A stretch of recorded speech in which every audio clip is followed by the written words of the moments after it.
Faiq necəsən? Yaxşıyam. Sən necəsən? Yaxşı olasan. Deməli biz Qarabağ haqqında ümumiyyətlə danışdıq. Qarabağ hansı mərhələdədir? Qarabağ nədir ümumiyyətlə? Qarabağ nə edir deyəsən, Qarabağ indi Çempionlar Liqası sıralamasında çox keçib üstündən. Bilirik ki, 10 xalla 22-ci yerdə bitirdi. Biz ilk öncə Benfica-nı 3-2 utduq, Kopenhagen'i 2-0 utduq, Atletico Bilbao'ya 3-1 uduzduq, Chelsea ilə 2-2 bərabərə qaldıq, Napoli'yə 2-0 uduzduq, Ajax'a 4-2 uduzduq, Frankfurt'u 3-2 utduq. Nə yaxşı yadına qalıb bunlar. Hə, yadımda qalıb. Liverpool'a da 6-0 uduzduq. Oy, O da biabırçılıq idi. Liverpool bu yaxınlarda başqa komandaya uduzmayıb? Liverpool Galatasaray'a uduzdu 1-0. Aha. Başqa deyəsən Marsilya'ya, yox deyəsən udmuşdu. Maraqlı. O birisləri xatırlamıram. Mən bir də bəzən Galatasaray'ınkına baxıram, oradan görmüşəm. İndi bu gün ayın 16-sıdır. Aha. Bizi nə gözləyir qarşıda? İndi 16-sıdır mı? Bəli. Bizi 2 gün sonra Qarabağla Newcastle oyunu gözləyir. İnşallah o oyunda da qələbə çalarıq, sevinərik. 18-i 21:45-də oyun başlayacaq. Hətta biz də gedəcəyik o stadiona.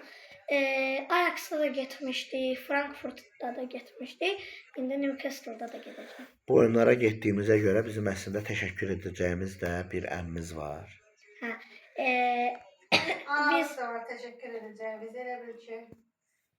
Biz yəni oyuna getmək istəyirdik. Elgizəm də sağ olsun bizə hədiyyə verdi biletdə. Həmişə dəstək olub da, sağ olsun da, həmişə Sağ dəstək olsun. olub.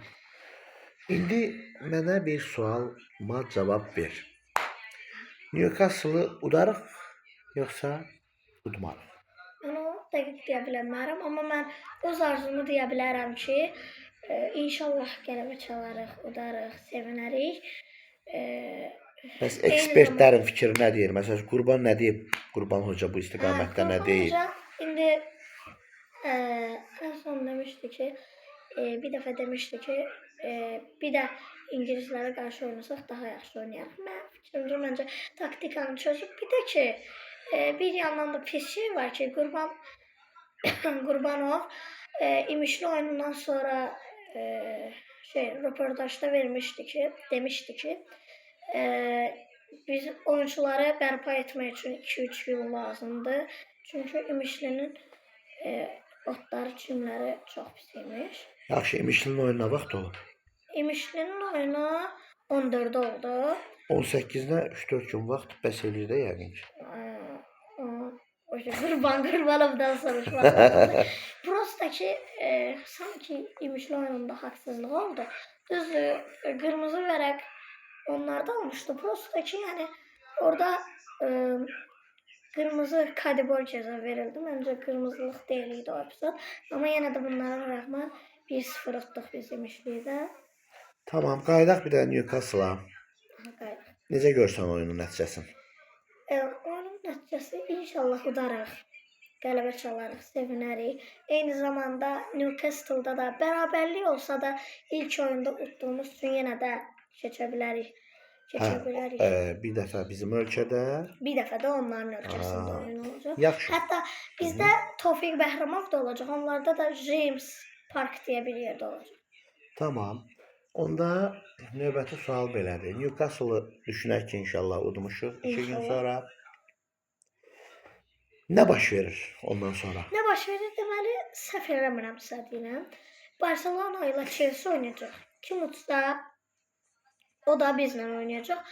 Bir də ki, Chelsea ilə Barcelona belə 8 dənə oyun oynayırıq. Orada düşmüşdülər. Chelsea 3-0 Barcelona'yı udmuşdu. Və biz də Chelsea-ni 2-2 bərabər. 2-2 bərabərə qalmışıq. İndi kim utsa, deməli Barcelona utsa təbii ki, Barcelona çox böyük komandadır. Onu Bakıda görmək çox əla şeydir. Eyni zamanda da Chelsea-yə də aiddir. Bu həm də ki, mən istəyərdim ki, Chelsea bizə düşsə daha yaxşı olar. Çünki biz İngilislərlə oynamışıq, Liverpool'la oynamışıq, Chelsea ilə oynamışıq. Hətta indi Chelsea bizə rəqib düşsə daha yaxşı olar. Çünki onların taktikini bilirik, necə oynadığını bilirik. Ona görə bizim üçün daha yaxşı nəticə ola bilər. Aydındır. Aydındır. Deməli sən biz Chelsea ilə oynadığımız üçün artıq belə deyək də onun hansı taktikadan istifadə edəcəyini bildiyimiz üçün sən düşünürsən ki, Chelsea ilə oynasaq yaxşı olar. Hə, yaxşı olar. Amma eyni zamanda Barcelona kimi böyük bir Barcelonada komandanın da ölkəmizdə görməyi sənə bir xoş olar. Maraqlı, maraqlı. O zaman fikrini yekunlaşdır. Qarabağa uğurlar diləyirik. İnşallah daha yaxşı nəticələr əldə edərik. Bu qədər. Sağ ol.